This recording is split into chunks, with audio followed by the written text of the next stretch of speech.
Animaniacs, issue 19. It's nice of Brain to tell Pinky he can watch TV first before helping him in his next plan. He watches a news report about a spree of cheese abductions, and somehow the most supported theory about them is that aliens did it. Apparently in this universe, everyone knows aliens exist because they tend to go to Earth. Pinky says it's a lot of rubbish because he doesn't know what aliens would do with cheese, which would only make sense if he assumes aliens would hate cheese from having different biology. Brain wonders if the aliens don't want cheese, and says randomly that a lot of groups look for their prophesized leader. Someone gives them cheese and jokes that the aliens might take the two of them. Brain says he's concluded that he's an alien, even though he remembers his backstory. But if he was made with the help of alien DNA, that would help explain how he became the way he did. He says he's always doubted the ability of the scientists around him to actually achieve gene splicing the way they do. So did I, because it was just the 90s. So as unlikely as it'd be for them to find alien anything, it'd be more believable than his actual backstory. Brain assumes he's the prophesized leader of aliens looking for him, even though he's got no proof that he's actually their leader. If they were looking for him, they're more likely looking for him because he's so smart. It explained them stealing cheese. They're doing it for a mouse, and it even says this. But they could also be mice aliens, because we saw cat aliens want mice earlier. Pinky says they could have just placed an ad in the personal columns. That's a good point. Why didn't they do that? That'd be less effort, so that just makes the story less believable. Pinky says all this talk sounds stupid and wonders how they could find the aliens. Brain plans on visiting the last abduction site. Why are they even going to bother with disguises? They're always paper thin, and yet they still work, and it must be because people would rather humor them than waste time provoking them. Also, he's being completely desperate if he thinks they'll go to the latest abduction site, because they already went there. He's not trying to predict where they'll go next, because that's impossible. The guy driving a bus even asks them what they're supposed to be. Brain lies that they're disguised as mice. It makes sense that he wonders if they're kidding. No disguise would decrease someone's height that much. Brain tells him the truth, so I like that he gets nervous and takes longer to ask if they want tickets. He lets them go on the bus anyways out of fear. Pinky annoys Brain and almost calls him an idiot for a change. And eventually, after patting, someone falls in front of them and apologizes and says he was doing bird watching even though it's night. He does have binoculars though. Brain tells Pinky to follow him as he assumes he knows something. And somehow they see Elvis and don't recognize him, which would only make sense if these versions of Pinky and Brain are from a universe without him being famous, or where he actually disappeared. Anyways, Pinky offers Brain some cheese and gets thanked for it. Eventually, Brain figures out because the cheese is only available in one town that they have to go there. You would think it makes sense that a mouse would have done extensive research on cheese, but no. He's an engineer who's obsessed with taking over the world. He's lucky he knows this, because learning about cheese would be a diversion, of course. He has Pinky pretend to be pregnant, and when someone stops their car for him, he agrees to take them far away to their destination because of their roots. And he wisely humors Brain when he tells him that when he's the world's leader, he'll see that he's treated with leniency. Pinky sees a sign saying that Wisconsin is the other way, and Brain tells him not now when he tries to warn him, and threatens him when he says this is really important, so that's dumb. But to be fair, Pinky was annoying him with irrelevant dialogue all story. Pinky apologizes and speaks stupidly and carries him as he jumps out of the car with him. And they somehow tore their clothes after the fall. Pinky tells him that the guy was taking them in the wrong direction. This would make sense if he was intentionally doing this to them. After all, Brain made it clear that he wants to take over the world, and he did pick them up in the car too easily for an 800-mile trip. Brain says that he feels obligated to point out that they now have to walk 200 miles with every bone broken. But the next panel has them fine, so they healed fast as usual. So he was being melodramatic when he said that because he knew they would only have that problem for a couple of seconds. But it is a pretty amusing panel. They walk to the cheese factory, and Brain wonders why the government would be hoarding cheese in an abandoned cheese factory. There's some lights above them, but Brain tells them not to go and tells Pinky to take off his clothes. Pinky says that'd be embarrassing, since he's used to wearing clothes already. He says these disguises made them think they were enemies, when the disguises were paper thin anyways. We see someone using binoculars say to wait until they're gone before turning the lights back on. Someone beside him says, "Another night, another coup averted," and apparently it's necessary to get the proper info. This would only make sense if these two actually knew about Brain and assumed he was going to steal the cheese to take over the world. And a lot of its plans don't seem like they'd let him do that in step 1, so why not assume that when he literally told 2 people in the story that he wants to be the world's leader? But him saying, "Another night, another coup averted," implies that he's been doing this every day. So this has to be another universe, because usually they don't stop his plan. The story ends with Brain saying he's learning about the paranormal from videos he found in the lab. And Pinky says that stuff on TV isn't real. The roles are reversed for some reason. Then Pinky has his finger on his head, and the cheese starts swirling around above him, because apparently the way he was genetically engineered gave him this ability, and he just never tried to use it before. But he's quirky enough to try. Brain doesn't see it because he's not looking at him and doesn't respect him enough to look. He could easily prove to Brain that he could do that, and that'd impress him. But maybe it's only restricted to very small things and thus useless to his plans anyways. So it makes sense that he wouldn't tell Brain this because it'd just waste their time. And Pinky even looks tired after the cheese falls, sighing and sweating about it. So the only reason this would happen is that he'd always be very weak at telekinesis anyways. Animaniacs issue 22. Brain tells Pinky to behold the fruits of his labor, and I don't blame Pinky for taking him literally because he's young and Brain's capable of making anything.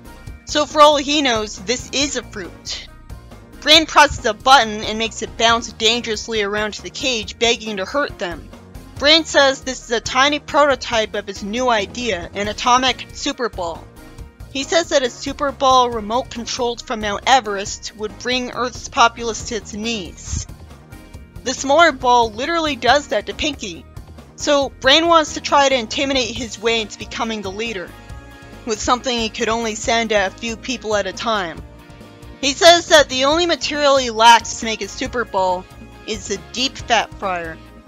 And he knows which one because he read the FDA's latest report that this fat hasn't been changed in 10 years and is at a dangerous level of erratic plasticity. How could I get away with that for so long? It's nice of Brain to put his hand on Pinky's shoulder. Pinky acts sweet and we see them wearing tiny uniforms Brain must have made. Brain says the FDA task force for the handling of hazardous substances will supervise the emptying of that fryer today, and only a person of high rank could be given that job. And it just assumes that with his intellect, he'll be promoted to manager. But that's not very likely to happen, especially since he has no education or work experience to put on a resume, so he'll be lucky to even get hired. Pinky wonders why they shouldn't just pretend to be FDA agents instead. Brain says they should never pose as a US official because it always catches up with you, and he doesn't think anything else will. Brain tells the manager that they want some jobs there, and accuses them of discriminating against them for their height.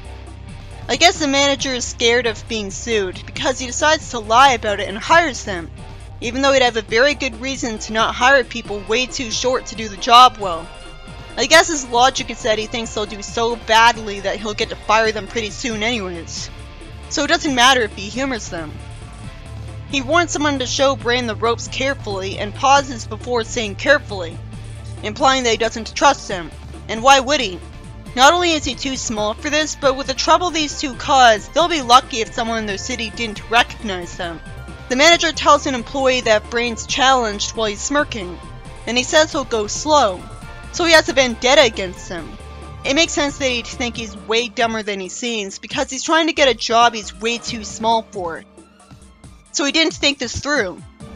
Brain's told to make 500 burgers. He says, "I beg your pardon," because of the sheer amount. And the employee acts condescending and decides to speak really slow so he'd have a better chance of understanding. And he shows him how to make a burger. but he doesn't show him exactly how to fry up patties right. So he only showed him the part that anyone would know how to do. Brain easily makes a bunch of burgers, but somehow the employee decides to stop him by outright spraying him with mustard and telling him to put lettuce on first and then tomato. So he definitely has a vendetta against him. Brain naturally gets mad at him for bullying him and tells Pinky that he's gotten demoted for telling Al where to put his buns. I wish we saw what he said to him, because that would have been a little cathartic. Brain says only utter nitwits can prosper at this establishment, which could only make sense if it's because someone smart like him would think he deserves better and be too unsatisfied at the job to stand it. Pinky's been promoted to be a supervisor, which would only make sense if it was done to spite Brain and reward Pinky for being so good-natured, considering that the way he talks makes him look unreliable sometimes. He says he's here to help, and somehow Brain thinks that talking with overly big words to a customer is a good idea. So while he makes it obvious that he has an advanced vocabulary tour, I can't fully blame her for thinking that he's just learning English, because someone actually good at speaking English would just speak in a way that's understandable, while he's ignoring common sense like a moron. So of course he's gonna get treated like one. A part of being good at a language is knowing which words are common and which aren't. She orders slowly, and another customer acts pathetic in front of Brain, complaining that he gets no appreciation from him. Pinky smartly advises them to smile, and he does so. A customer wonders if he's grinning because he's mocking his choice of meal, which makes sense because Brain's smile looks too silly to just be a normal smile about something normal. And the guy in a bad mood ordered what's based on a Happy Meal. Brain somehow assumed that the help wanted sign had been out for 10 years straight. He ends up demoted again. The boss took this as an excuse to do that, even though it obviously wasn't his fault that he had a customer with a temper problem, and it was only one. But this could still make sense because the manager never actually wanted to hire them, so he's jumping at the excuse to mistreat him. And fortunately it's explained better because Pinky says Brain cursed at the manager. Brain says Uranus isn't a swear word, but why would he have said that? No wonder he thought he was saying that. To try to curse without cursing. Brain says that to get promoted, he has to lie and be overly friendly. So he imitates Pinky by saying it's fun when he's told to never leave the lids on the Happy Meal up. Then he's told some other instructions in the same slow condescending way because the manager hates him.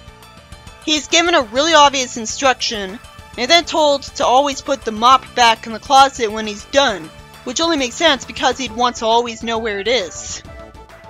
Brain gets promoted as a reward for acting cheerful.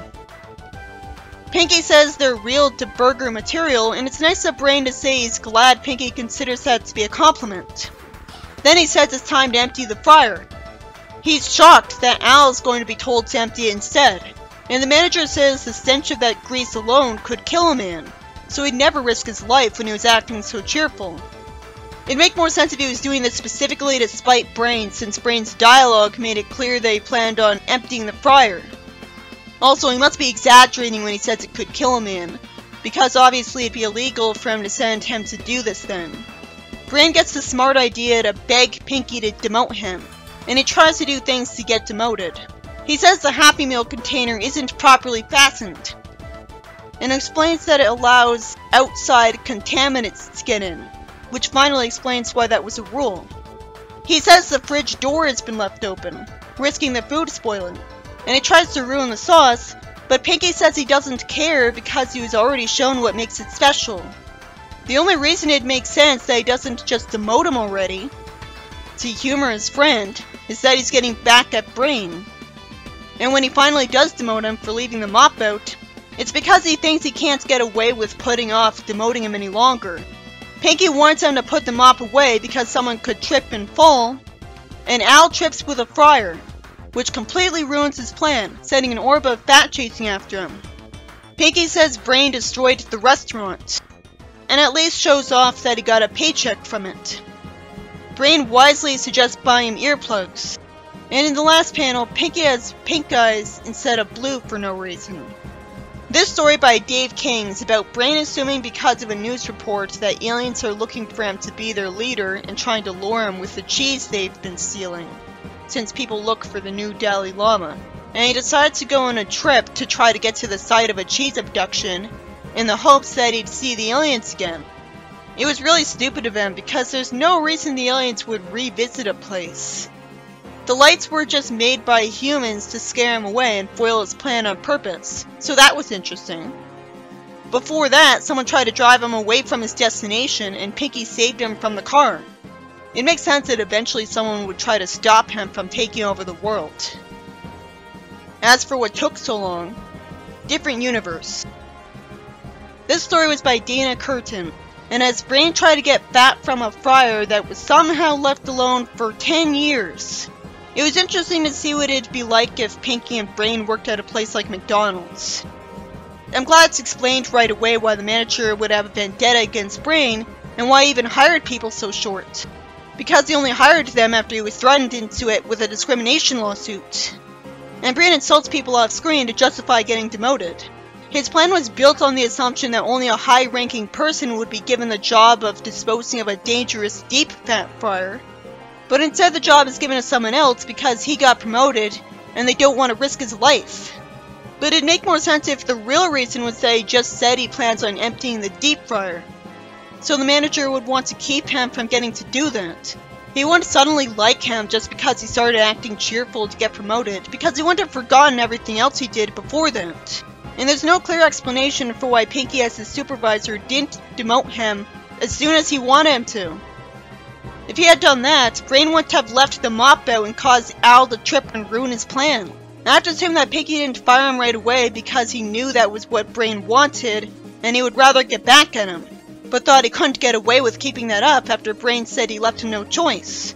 But without an explanation that Pinky did something we're not supposed to think is in character for him, there's no real excuse for him causing Brain to ruin his plan. Because obviously he could have gotten away with demoting him for no reason because nobody was watching them. And he could have come up with a lie for why he demoted him. Come to think of it, since Brain can make a time machine, he could have gotten that fat by having a hidden deep fryer in his lab have fat 10 years in the past, and then returning to it in the present.